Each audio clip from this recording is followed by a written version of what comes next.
Welcome to Preformed Line Products. This video covers the installation of the Strand Splice for guy or messenger wire applications. This video is for demonstration purposes only. Please be sure to carefully read and understand the associated application procedure available at preformed.com. Always be sure to use the proper size and to match the material and lay direction of the strand to be used. Strand splices are not intended for use on overhead shield wires or for electrified applications. Prepare the strand by applying a small layer of tape to both ends.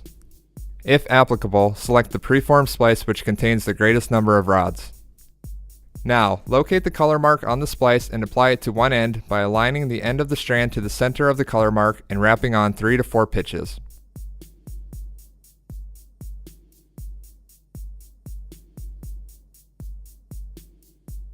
Position the second cut strand against the first and apply the subset 3 to 4 pitches.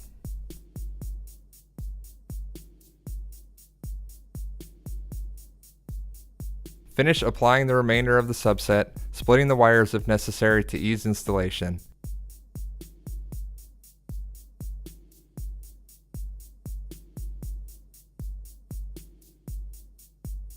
Always be sure that the ends snap into place. Finish applying the remainder of the subset, splitting the wires if necessary to ease installation.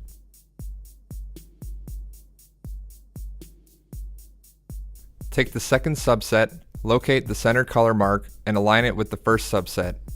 When wrapping on additional subsets, always wrap into the previous subset. Apply 3 to 4 pitches. Repeat this process for the third and fourth subsets if applicable.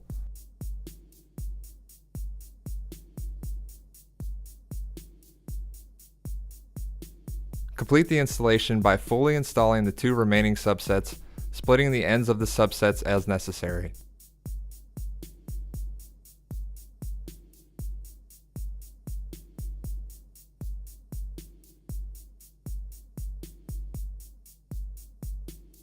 Ensure that the ends of the splice have been fully seated and are flat. You have now successfully installed the Preformed Line Products Strand Splice. This completes the installation of the Strand Splice for guy or messenger wire applications. This featured preformed product is manufactured in the United States and is backed by the experience and field support that PLP has been noted for since 1947. All safety guidelines set forth in the appropriate application procedure for this product must be reviewed and followed prior to installing this product. The installation shown is intended to illustrate the application method of this product only. It is not intended to supersede any company construction or safety standards or the use of required protective equipment.